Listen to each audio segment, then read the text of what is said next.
Respectable dear family members, my pranams to you. എല്ലാവർക്കും എൻ്റെ പ്രണാമം.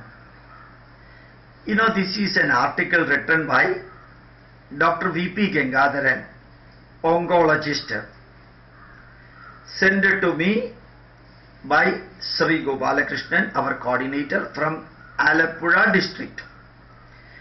A fantastic article.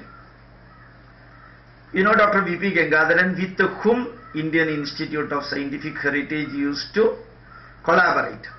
Dr. V.P. Gangadharan, cancer specialist ആണ്. കേരളത്തിൽ അറിയാത്തവർ വളരെ കുറവാണ്. ത്യാഗത്തിന്റെ മൂർത്തിമത് ഭാവമാണ്. He, his wife, his son, his daughter-in-law, the family live for others. മറ്റുള്ളവർക്ക് വേണ്ടി ജീവിക്കുന്ന ഒരു കുടുംബം. And when he had the first heart attack 2-3 weeks back, 2-3 ആഴ്ച മുമ്പ് അദ്ദേഹത്തിന് ഒരു അറ്റാക്ക് ഉണ്ടായി. And we immediately gave the information through YouTube. യൂട്യൂബിലൂടെ നമ്മൾ ആ ഇൻഫർമേഷൻ കൊടുത്തിരുന്നു. Hundreds and hundreds of people prayed for him. As Dr. V.P. Gangadharan, an individual, we are not much interested. ഒരു വ്യക്തി എന്നുള്ള നിലയിൽ V.P. Gangadharan സാറിന് പ്രസിദ്ധി കൊടുക്കാനല്ല നമ്മൾ ചെയ്തത്.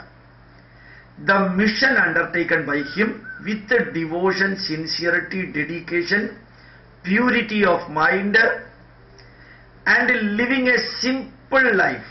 ഏറ്റവും സിമ്പിൾ ആയിട്ടുള്ള ജീവിതം. All the family members serving the people. എല്ലാവരും വളരെ സിമ്പിൾ ആയിട്ടുള്ള ഒരു ജീവിതം മറ്റുള്ളവർക്ക് വേണ്ടിയിട്ട്. Even mid night he used to cook food for the poor cancer patient. വീട്ടിൽ അർദ്ധരാത്രിക്ക് ചോറുണ്ടാക്കിയിട്ട് വിശക്കുന്ന ക്യാൻസർ പേഷ്യൻസിന് എത്തിച്ചിട്ടുണ്ട്. Such a person, when he got heart attack, many people helped him, prayed him. ധാരാളം പേര് അദ്ദേഹത്തിനെ സഹായിക്കാൻ വന്നിരുന്നു. കുശലാന്വേഷണം, പ്രാർത്ഥന എല്ലാം. And remember that he came back and started working in his mission. Now he has written a letter in Madhrubhumi Daily. I think it is in Daily or somewhere he has written, or in WhatsApp. Here Sri Gopalakrishnan ji has sent me this one. ഇങ്ങനെ അയച്ചിരിക്കുന്ന ആ letter ഞാനൊന്ന് വായിക്കാം. അദ്ദേഹത്തിന്റെ വാക്കുകളിൽ നിന്ന് നമുക്ക് എടുക്കേണ്ടത് ഒന്ന് മാത്രം. ലോകത്തിന് വേണ്ടി ജീവിച്ചവരോട് ലോക ജനത എങ്ങനെ പ്രതികരിച്ചു. When he lived for the poor, the sick, the cancer patients, and for the world. Cancer രോഗികൾക്കും പാവപ്പെട്ടവർക്കും ജനങ്ങൾക്കും വേണ്ടി ജീവിച്ചപ്പോ എങ്ങനെ ജനം പ്രതികരിച്ചു. His life is the most aromatic, fragrant life for the world. ജീവിതത്തിൽ സുഗന്ധം പരത്തുന്ന ജീവിതം, ധന്യമായ ജീവിതം. That is what we have to learn from his words and his life. Not as an individual. ഒരു വ്യക്തി എന്നുള്ള രീതിയിലല്ല. I am reading this only for taking our message from his life. Living for others. A useful, purposeful, fruitful and meaningful life. ശരിക്കും പ്രയോജനപ്രദമായൊരു ജീവിതം, ലക്ഷ്യബോധമുള്ളൊരു ജീവിതം, ഫലപ്രദമായൊരു ജീവിതം, അർത്ഥവത്തായിട്ടുള്ളൊരു ജീവിതം. അങ്ങനെ ഒരു ജീവിതം നയിച്ചതിന് many people prayed for that, and this is his responsible. നന്ദി ആരോട് ഞാൻ ചൊല്ലേണ്ടു. To whom I have to express my gratitude. It is a part of Malayalam film song. മലയാളത്തിലെ ഒരു ഫിലിം സോങ്ങിന്റെ പാർട്ടാണ്. എന്റെ രണ്ടാം ജന്മം, my second birth, ഞാൻ ആരോട് നന്ദി പറയണം. To whom I have to express my gratitude. That is my second ജന്മം. ഈ ചിന്ത എൻ്റെ മനസ്സിൽ ഉതിർത്തിയത് 4 വയസ്സുകാരി ജസാലയാണ്. This thought evolved from my mind due to a 4-year-old girl ജസാല. ഇന്നലെ OPയിൽ രോഗികളെ പരിശോധിക്കുന്നതിനിടയിൽ അവൾ ഓടി വന്ന് എൻ്റെ മടിയിലിരുന്നു. Yesterday when I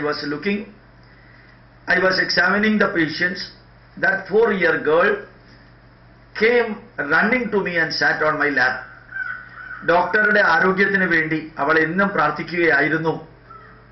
ഉമ്മയുടെ കണ്ണ് നിറഞ്ഞു. The Muslim lady, mother of Jasala, said, every day my 4-year-old doctor used to pray for doctor. എല്ലാ ദിവസവും ഈ 4 വയസ്സായിട്ടുള്ള ജസാല എന്ന കുട്ടി ഡോക്ടറുടെ ആരോഗ്യത്തിന് വേണ്ടി പ്രാർത്ഥിക്കുന്നു, പ്രവർത്തിക്കുന്നു എന്ന് ആ അമ്മ പറഞ്ഞു. ഡോക്ടർ അങ്കിളിനെ എനിക്ക് അത്രയ്ക്ക് ഇഷ്ടം. I like you so much. കൊഞ്ചി കൊഞ്ചിയുള്ള അവരുടെ മറുപടി. The childish way of expression, she explained that. ഞാൻ അങ്കിളിന് വേണ്ടി എന്നും പ്രാർത്ഥിക്കുമായിരുന്നു. അങ്കിളിന് സുഖമാണോ? I always used to pray for you. Are you now healthy and happy? എനിക്ക് അങ്കിളിന്റെ ശബ്ദം കേട്ടാൽ മതിയായിരുന്നു. I want only to listen your sound, your words. തലേ ദിവസം രാത്രി വാർഡിലെ നഴ്സിനോട് വഴക്കുണ്ടാക്കി എൻ്റെ ശബ്ദം കേൾക്കാൻ ഫോൺ വിളിപ്പിച്ചതും അവൾ സംസാരിച്ചതും എൻ്റെ ഓർമ്മയിൽ വന്നു. The previous day she fought with the nurse and wanted to contact me, and previous day night I discussed with her, talked with her through the phone. നന്ദി എന്ന വാക്ക് അവൾക്ക് അന്യമാണ്. She never knows what is meant by gratitude or thanks. She does not know. She is such a small girl. അവളുടെ മനസ്സിൽ ആത്മാർത്ഥമായ സ്നേഹം മാത്രമേ ഉള്ളൂ. She knows only how to love and how to keep the real devoted love with others. അതുകൊണ്ട് തന്നെ യാന്ത്രിക ചുവയുള്ള നന്ദി എന്ന വാക്ക് ഞാൻ വിഴുങ്ങി. Exclusively because of that, I did not use the artificial word thanks towards her. 80 വയസ്സുകാരൻ നാരായണൻ നമ്പൂതിരി ആശുപത്രി പരിസരം മറന്ന് കരഞ്ഞുകൊണ്ട് എന്നെ കെട്ടിപ്പിടിച്ചു. എനിക്ക് പ്രാർത്ഥിക്കാൻ മാത്രമേ കഴിയുള്ളൂ ഡോക്ടറെ. ആയുഷ്മാൻ ഭവ. 80-year-old Sri Narayanan Nambudiri said, I can only pray for you. I cannot do anything. Let you live a long life. These are the words of 80-year-old Sri Narayanan Nambudiri. വിറയ്ക്കുന്ന കൈവിരലുകൾ എൻ്റെ തലയിൽ വെച്ച് അനുഗ്രഹിച്ചുകൊണ്ട് അദ്ദേഹം പറഞ്ഞു, നന്ദി എന്ന വാക്കിന് അർത്ഥമില്ലെന്ന് തോന്നിയ നിമിഷങ്ങൾ. And with the shivering hands, Narayanan Nambudiri put his right hand on my head and said, Ayushman Bhava, live a long life. I never used the artificial word thanks because it does not mean anything. That gratitude just get ejected from my mind. 2017 June 1 വ്യാഴാഴ്ച സ്കൂളിൽ പുതിയ അധ്യയന വർഷത്തിന്റെ തുടക്കം. ഫോണിലൂടെ എനിക്ക് വന്ന ഒരു മെസ്സേജാണിത്. The first day of opening the school 2017 June 1st, I got a message. ഞാൻ ഹരിപ്രിയ ഏപ്രിൽ 26 മുതൽ അങ്ങേക്കായി ഒരു നേരം ഭക്ഷണം കഴിച്ച് രാവിലെ ഹരിനാമ കീർത്തനവും രാത്രി ഹരിവരാസനവും അർപ്പിച്ച പ്രാർത്ഥനയോടെ കഴിയുന്നു. After that day, every day I take only 1 day food meal and fasting, and in the morning and in the evening I used to chant mantras, prayer from Harivarasana and also Harinama Kirtanam, and I am continuously praying for you. I just want to listen hello in the saril in the kelkuvolam till I can hear a word hello from you. I want to continue it. I was continuing it. ഒന്ന് വിളിക്കാമോ hello? Can I call you hello? എന്ന ശബ്ദം കേട്ടാൽ മാത്രം മതി. I want only to hear your response hello. പ്രാർത്ഥനയോടെ ഒരു മകൾ. With prayer one daughter. ഞാൻ തിരികെ ഫോണിൽ വിളിച്ചപ്പോൾ പതിഞ്ഞ ഒരു ശബ്ദം മറുവശത്ത് നിന്ന്. When I called back, I got a very very polite sound. ഞാൻ ടീച്ചറാണ്. I am a teacher. പ്രഭാത ഭക്ഷണം മാത്രം കഴിച്ച് സ്കൂളിൽ പോയപ്പോൾ ഭയങ്കര ക്ഷീണം. I took only breakfast, did not take any other food. When I went to the school, I felt very much tired and weak. പിടിച്ചു നിൽക്കാൻ പറ്റുമെന്ന് തോന്നുന്നില്ല. I could not stand without food. ഡോക്ടറുടെ ശബ്ദം കേട്ടിട്ടേ എനിക്ക് വ്രതം നിർത്താൻ സാധിക്കുകയുള്ളൂ. I will stop my fasting only after listening your words. അതുകൊണ്ടാണ് I wanted to listen your words. അതുകൊണ്ടാണ് I told you that you should call me back. അതുകൊണ്ട് അപരാധമായെങ്കിൽ ക്ഷമിക്കണം. If I did a mistake, kindly submitting my apology to you. മറുപടി പറയാൻ സാധിച്ചില്ല. I could not reply, said Dr. V.P. Gangadharan. വാക്കുകൾ തൊണ്ടയിൽ കുരുങ്ങിയ അനുഭവം. The words just got trapped into my throats. ഞാൻ ഒരിക്കലും കണ്ടിട്ടില്ലാത്ത ഒരു മകളുടെ മനസ്സ് എനിക്ക് വേണ്ടി കേഴുന്നു. I have not seen such a daughter, and that mind of that daughter is submitted to the Almighty for my health. നന്ദി ആരോട് ഞാൻ ചൊല്ലേണ്ടു? To whom I express my gratitude. ഒരിക്കൽ കൂടി ഞാൻ ഓർമ്മകൾ ചികഞ്ഞു നോക്കി. I am just collecting my memories, recollecting my memories. ആരോടൊക്കെ ഞാൻ നന്ദി പറയണം? To whomsoever or should I express my gratitude. അർദ്ധരാത്രി നീറുന്ന മനസ്സ് നിറഞ്ഞ പ്രാർത്ഥനയോടും സമചിത്തത കൈവിടാതെ എന്നെയും കൊണ്ട് ആശുപത്രിയിലേക്ക് ഓടി. In the midnight when I got the heart attack, many people came to me and took me to the hospital. അന്ന് മുതൽ ഇന്ന് വരെ എൻ്റെ ഓരോ ആവശ്യങ്ങളും പ്രശ്നങ്ങളും കണ്ടറിഞ്ഞും സഹിച്ചും പരിഹരിച്ചും എന്നെ തിരികെ ജീവിതത്തിലേക്ക് കൊണ്ടുവന്ന എൻ്റെ Rama, my wife Rama, whose real name ചിത്രതാര. She is also a doctor. She suffered a lot for me. ആശുപത്രി കിടക്കയിലും അതിനുശേഷവും എന്നോടൊപ്പം ഉണ്ടായിരുന്ന എൻ്റെ മരുമക്കൾ, with me who stayed in the hospital and outside, my children and my in-laws and my relatives and my friends. ഇവരൊക്കെ എൻ്റെ ജീവനാണ്. They are all part of my life and soul. അവരോട് ഞാൻ എങ്ങനെ നന്ദി പറയും? How can I express my gratitude to them? ഞാൻ ആശുപത്രിയിലെത്തി നിമിഷങ്ങൾക്കകം ആ അർദ്ധരാത്രി ഓടിയെത്തിയ ഡോക്ടർ സിസി, ഡോക്ടർ ഭീം ശങ്കർ, എന്നെ പരിചരിച്ച ഡോക്ടർ ആനന്ദ്, മറ്റ് ഡോക്ടർമാർ, നഴ്സുമാർ, മറ്റ് ആശുപത്രി ജീവനക്കാർ, ആശുപത്രി ഭാരവാഹികൾ, ഇവരെല്ലാം എൻ്റെ സഹപ്രവർത്തകർ. ഇവരോട് ഞാൻ എങ്ങനെ നന്ദി പറയും? Many people came running in the midnight to the hospital.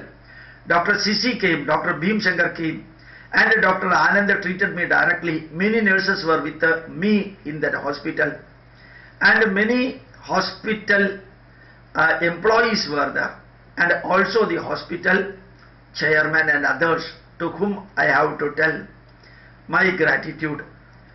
തിരികെ വീട്ടിലെത്തിയ ഒരു ആശുപത്രി കിടക്കയിൽ എന്ന പോലെയുള്ള എൻ്റെ ജീവിതത്തിനിടയിൽ എന്നെ ശുശ്രൂഷിച്ച ജിബിറ്റ, ജോ, വിനോദ്.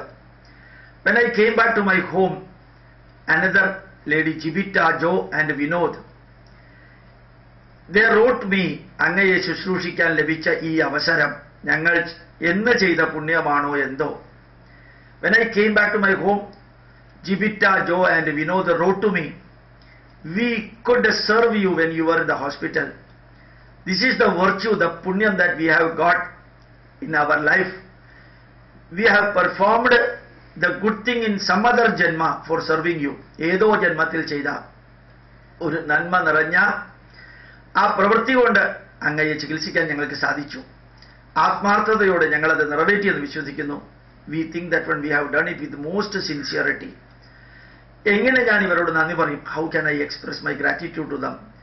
എനിക്ക് വേണ്ടി മനമുരുകി പ്രാർത്ഥിച്ച എൻ്റെ സ്നേഹിതർ, many friends, they prayed for me. എൻ്റെ രോഗികളും അവരുടെ ബന്ധുക്കളും, many patients and their relatives, ഇവരെല്ലാം എൻ്റെ ജീവാത്മാവും പരമാത്മാവും, അവരോട് നന്ദി പറയുന്നത്. They are all part of my life and soul.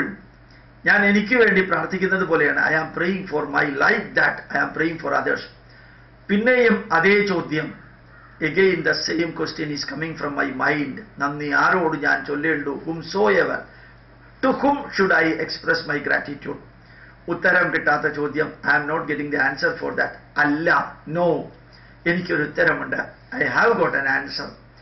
സഹിക്കാവുന്നതിലും വേദന തന്ന് ആ അർദ്ധരാത്രി എന്നെ ഉയർത്തിയ ദൈവിക ശക്തിക്ക്, the omnipotent, omnipresent divine power which created unbearable pain in my body, ആ പ്രകൃതി ചൈതന്യം എൻ്റെ ശരീരത്തിൽ താങ്ങാൻ പറ്റുന്നതിനേക്കാളും കൂടുതൽ വേദന ഉണ്ടാക്കി, ആലസ്യത്തിൽ ഉറങ്ങാൻ സമ്മതിക്കാതെ ആ വേദനയുടെ ആക്കം കൂട്ടി. That pain did not allow me to sleep with my tired overload work, and that pain was given to me by the omnipotent, omnipresent divine power. ആ വേദനകൾ ആക്കം കൂട്ടി എന്നെ ആശുപത്രിയിൽ എത്തിച്ചാൻ പ്രേരിപ്പിച്ച ദൈവത്തിന്, the God which created that pain, നന്ദി പറഞ്ഞേ മതിയാകൂ. I am expressing my deepest gratitude to that God. ആ വേദന എനിക്ക് തന്നില്ലായിരുന്നെങ്കിൽ, എന്നെ ഉറക്കത്തിൽ നിന്ന് ഉണർത്തിയില്ലായിരുന്നെങ്കിൽ, ഞാൻ പിന്നീട് ഒരിക്കലും ഉണരുമായിരുന്നില്ല. If that pain would not have been there, and if I would not have got up from the sleep, I would never have been there in this world. മനസ്സിൽ എവിടെയോ ഒരു തേങ്ങല്. I feel that blockage, the emotional feeling in my mind and in my thought. ഈ വേദനയുടെ ഒരു അംശം ബാലച്ചേട്ടന് നൽകിയിരുന്നെങ്കിൽ എൻ്റെ ബാലച്ചേട്ടനെ എനിക്ക് നഷ്ടപ്പെടുമായിരുന്നില്ലായിരുന്നു. If a small part of that pain would have given to my friend or relative, Mr. Balan, I call him Balachettan, brother Balan. A small part of this pain would have given to him, he would not have passed away from this world. I would not have lost him. I am explaining this not merely as a letter of gratitude, but people like this, VP Gangadharan സാറിനെ പോലെയുള്ളവര് ഈ ഭൂമിക്ക് അസറ്റാണ്. ഈ രാഷ്ട്രത്തെ നിഷേധിക്കാനും പുച്ഛിക്കാനും അവഹേളിക്കാനും തീവ്രവാദത്തെ ന്യായീകരിക്കാനും രാഷ്ട്രത്തിന്റെ ശത്രുക്കൾക്ക് വേണ്ടി പ്രവർത്തിക്കാനും നമ്മുടെ ഇടയിൽ ജീവിക്കുന്ന കുറേ ബുദ്ധിജീവികളും കുറേയധികം വ്യക്തികളുമുണ്ട്. ദുർഗന്ധപൂരിതമായ അവരുടെ ജീവിതത്തെക്കാൾ സുഗന്ധപൂരിതമായ ഡോക്ടർ VP ഗംഗാധരൻ സാറിന്റെ ജീവിതം.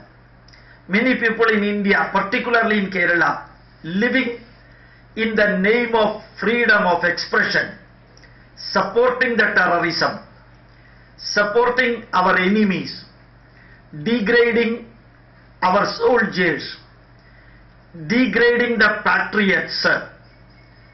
They are living in this world, particularly in Kerala. രാഷ്ട്രത്തിന് തിന്മ ചെയ്യുന്നവരെ സഹായിക്കുന്നവരെ, those who are the traitors, supporting the traitors, their life obnoxious and smelling with the decayed animal body. ചത്ത ജന്തുക്കളുടെ ദുർഗന്ധം പോലെ ജീവിക്കുന്ന ഇവരുടെ ദുർഗന്ധത്തെക്കാൾ the aromatic, the glorious life of Dr. VP Gangadharan, living for others, lived for others, not only himself. അദ്ദേഹം മാത്രമല്ല മറ്റുള്ളവർക്ക് വേണ്ടി ജീവിച്ചത്, അദ്ദേഹത്തിന്റെ കുടുംബാംഗങ്ങളും ജീവിക്കുന്നു. അതറിയിക്കാനാണ് ഇത് ഞാൻ വായിച്ചത്. I am reading exclusively for that. Think about some of the party members denigrating India, degrading India. ഭാരതത്തെയും ഭാരതീയ പൈതൃകത്തെയും ഭാരതത്തിന്റെ സംസ്കാരത്തെയും അവഹേളിക്കുന്ന ഒരു ജന്മം, ശാപപൂർണമായ sinful and curseful life those who are living. Again I am repeating, supporting the terrorism, supporting India's enemies, supporting the negative, telling people in the name of freedom of expression, and their life, the wretched traitor's life, and this life, ഈ ജീവിതം, just compare, ഒന്ന് ചിന്തിക്കുക. പ്രണാമം, നമസ്കാരം.